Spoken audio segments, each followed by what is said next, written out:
Once again, leading off today's video by saying a big thank you to everyone who shows up here every day and supports the Florida Maquis. You guys are absolutely the best. I never want to forget to be thankful and express this to you guys. You make a huge difference in my life, even though many of you don't realize it. Now, I would also like to say a big thank you to a channel, Southern Prepper, who last night put up a video that he has since taken down where someone had expressed a need to him. And he had put up a video saying, this person that I know, they are legit, they are genuine. They have come to me and said, I'm desperate, I'm in a corner, I need some very basic things to survive. Can you help with your audience? And he went to his audience and expressed that need that this person had. It was an elderly woman who had a special needs son. And within a matter of minutes, literally a matter of minutes of the video posting, the entire need plus multiplied times over was taken care of. To the point where I think he's taken the video down now because so many people have answered. And this is really the case. This is absolutely the best way to use a YouTube channel, to use reach, when you have the ability to reach out to so many people that, and it was simple needs. It was a bottle of Tylenol. It was one trip to the grocery store. It wasn't some huge need. It wasn't this idea that somebody was asking for a new car or a house payment or anything like that. It was just wonderful to see, and I'm sorry the video's down now, but I understand why it is. So big kudos, huge kudos to Southern Prepper. But it got me thinking.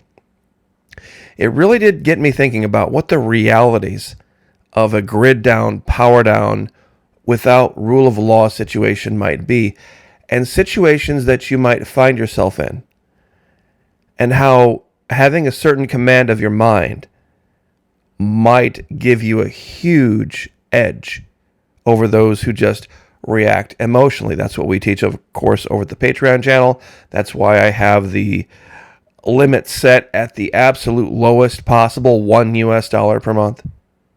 But I don't want to get too caught up on this today because I have a really good question that I would like to ask my audience. And I think it might be something that you might be faced with. If the grid were to go down after a week, 2 weeks, a month, something you might face. Now, I've shown this image before. It's basically just a generic image of a prepper stockpile. And after a week, couple weeks, people are going to get bored. And guys are going to go down and they're going to say, well, I've got nothing better to do today. Today will be inventory day. People are going to be inventing things, by the way, to keep themselves busy. So Monday, I know nothing has changed down there, but I'm going to go down and I'm going to make sure. I'm going to check dates. I'm going to rotate things. And I'm going to make sure that everything is in top-notch condition for if we would ever need it. So one day, guy goes down to his basement. And he notices something. He's doing his inventory. There are a couple of tools missing. He goes back. He checks his previous inventories. Well, yeah. Gosh, there's an axe missing. And there's some fire starting equipment missing. Where could this have possibly gone? He asks his wife. He asks his kids. No, we've been here, Dad. We've been here, honey. I have no idea. I mean, I don't have any idea where this stuff could have gone. So he scratches his head. Where could that possibly have gone? He goes over to the food stash. And doing an inventory, and lo and behold, a few canned goods are missing. And some other things.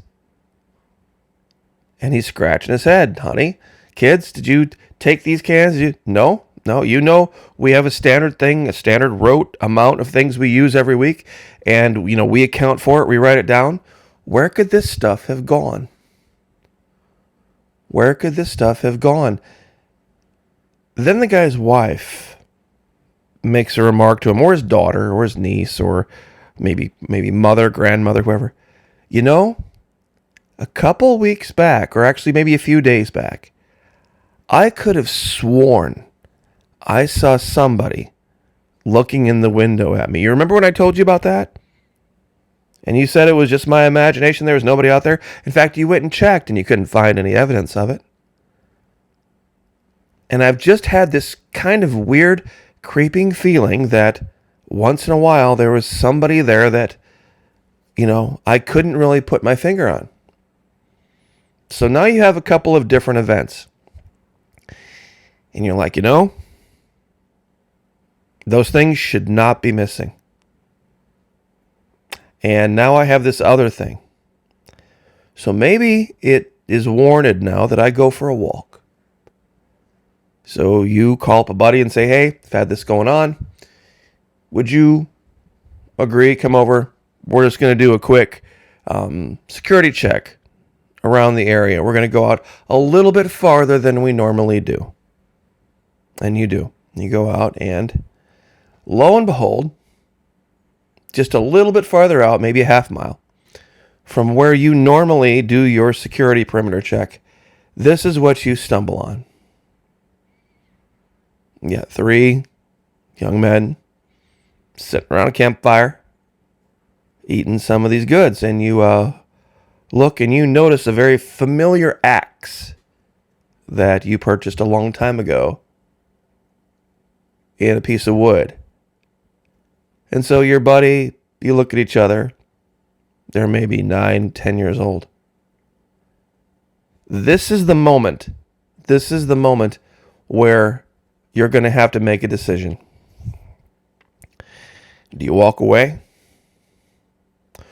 Do you confront them? What are you going to do? Well, most guys, this is just my humble opinion, would probably confront them and say, hey, half pint, where'd you get the stuff?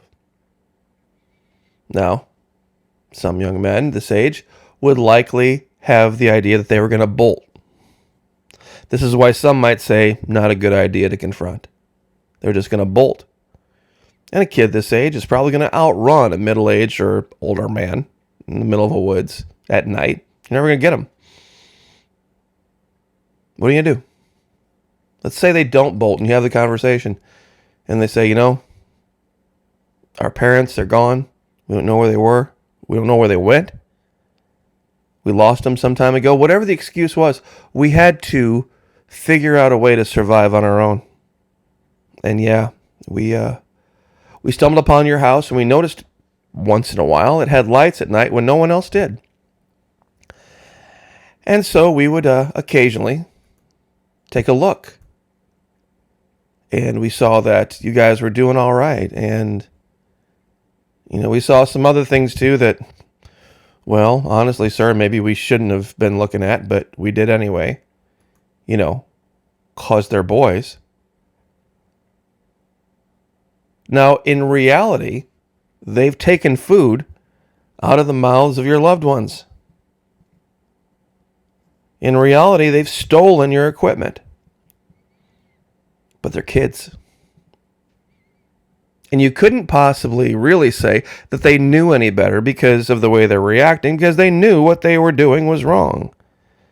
But sometimes surviving requires you to do things that you wouldn't normally do. So what do you do? What do you do in this particular case? You bring them back?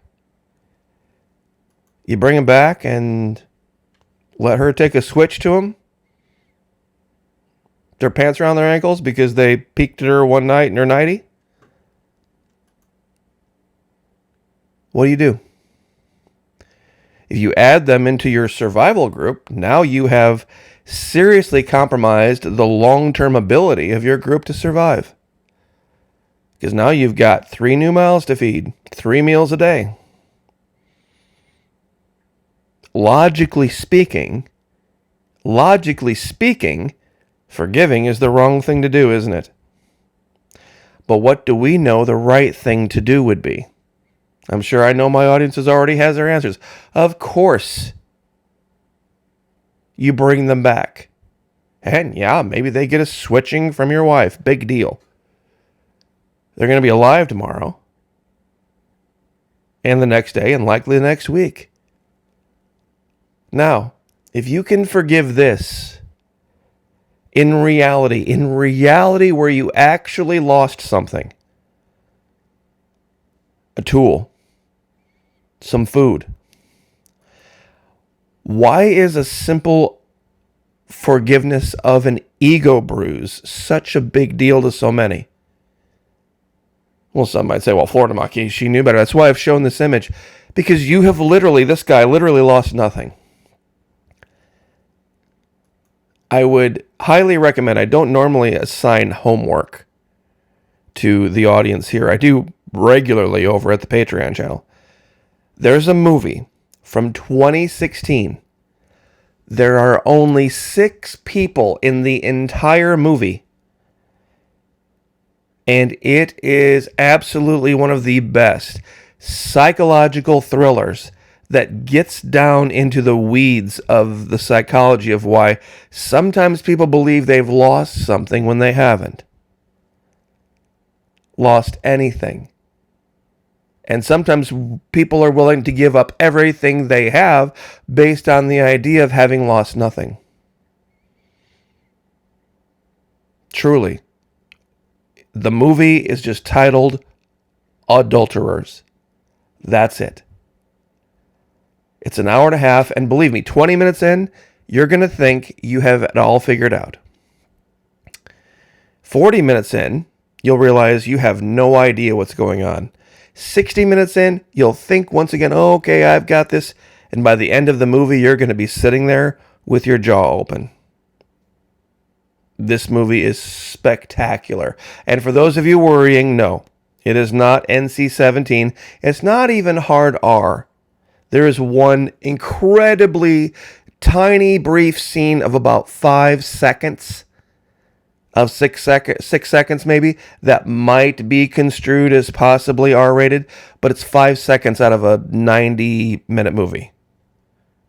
The rest is all about psychology. So, like I said, when the grid goes down and when the power goes out and people have decisions to make about what they're going to value, what they're going to not value, it's all going to change. And we're very strangely probably going to revert back to the way things should be. And many will ask the question, do we want to go back to the grid being up? Do we want to go back to endless amounts of high-speed Wi-Fi? Do we really want that? Yeah, it's caused us grief. It's caused us pain. It's caused us heartache. It's caused us all sorts of problems. But in the end, we feel like we're better. We feel like we have gotten through something that we no longer need all of those things for. So I'll leave it there. And I will ask you that question once again. Once again, what would your tell me down in the comment section, what would your reaction be? What would her reaction be if you brought him back? Knowing what you knew. Would you approve of the punishment? Would it be earned? I can tell you this right now. In my era, where I came from, if I was a young kid and I had been caught peeping Tom, yeah, you bet. Corporal punishment would have been called for. In virtually every single situation, that would have been the case. Is that the right decision here?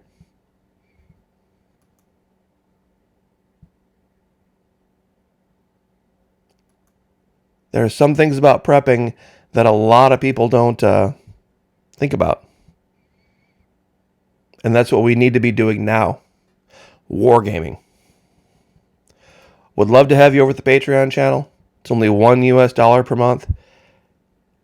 And like I said, if it's not for you, if what you find there to be total bunk and you completely disagree with it, you can watch it for up to 3 months and then say, you know what, Florida Maki, You are full of it up to your ears.